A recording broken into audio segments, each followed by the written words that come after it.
अनुदानाच्या मागणीसाठी शिक्षकांचं आझाद मैदानावर कालपासून आंदोलन सुरू आहे। या आंदोलनावर अजूनही तोडगा निघालेला नाही। आज तोडगा निघाला नाही तर शरद पवार आझाद मैदानात जाऊन आंदोलकांची भेट घेणार आहेत, अशी माहिती रोहित पवार यांनी दिली आहे। तर आंदोलनाला पाठिंबा म्हणून रोहित पवार रात्रीपासूनच आझाद मैदानावर उपस्थित आहेत। तर हे दृश्य आपण पाहतो आहोत। मोठ्या संख्येने हे शिक्षक रात्रीपासूनच आंदोलनाला बसलेले आहेत। या संदर्भात अधिक माहिती देत आहेत आमचे प्रतिनिधी निवृत्ती बाबर। निवृत्ती, शरद पवार देखील या आंदोलनस्थळी भेट देण्याची शक्यता आहे। सध्या काय स्थिती आहे? शिक्षक आंदोलकांमध्ये मोठा रोष पाहायला मिळतोय।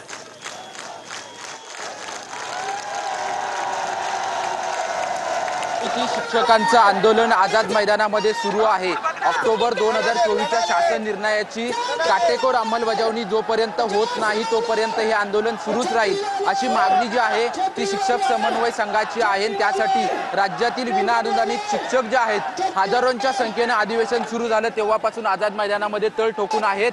काल अनेक नेत्यांनी जे आहे ते त्यांची भेट घेतली होती। त्यानंतर आज थोड्याच वेळामध्ये शरद पवार देखील शिक्षकांच्या भेटीसाठी दाखल होणार आहेत। सध्या आपण परिस्थिती पाहिली तर सध्या आझाद मैदान परिसरामध्ये पाऊस पडतोय आणि या पावसाचा फटका या आंदोलनाला बसताना पाहायला मिळतोय। संपूर्ण आंदोलक जे आहेत ते विना शेड विना छत्री खाली भिजत जे आहे ते या आंदोलनामध्ये सहभागी झाल्याचं चित्र जे आहे ते या आझाद मैदानामध्ये आपल्याला पाहायला मिळतंय। काल आपण पाहिलं तर स्वतः सुप्रिया सुळे, त्याचसोबतच काही शिक्षक आमदार आणि स्वतः गिरीश महाजन मंत्री जे आहेत ते या ठिकाणी भेट देऊन गेले। त्यानंतर थोड्याच वेळामध्ये शरद पवार देखील या आंदोलनाला भेट देणार आहेत। हजारोंच्या संख्येनं सर्व शिक्षक जे आहेत ते आझाद मैदानामध्ये दाखल झालेले आहेत। जेव्हापासून अधिवेशन सुरू झालं तेव्हापासून खरं तर हे शिक्षक या आंदोलनामध्ये सहभागी झाले।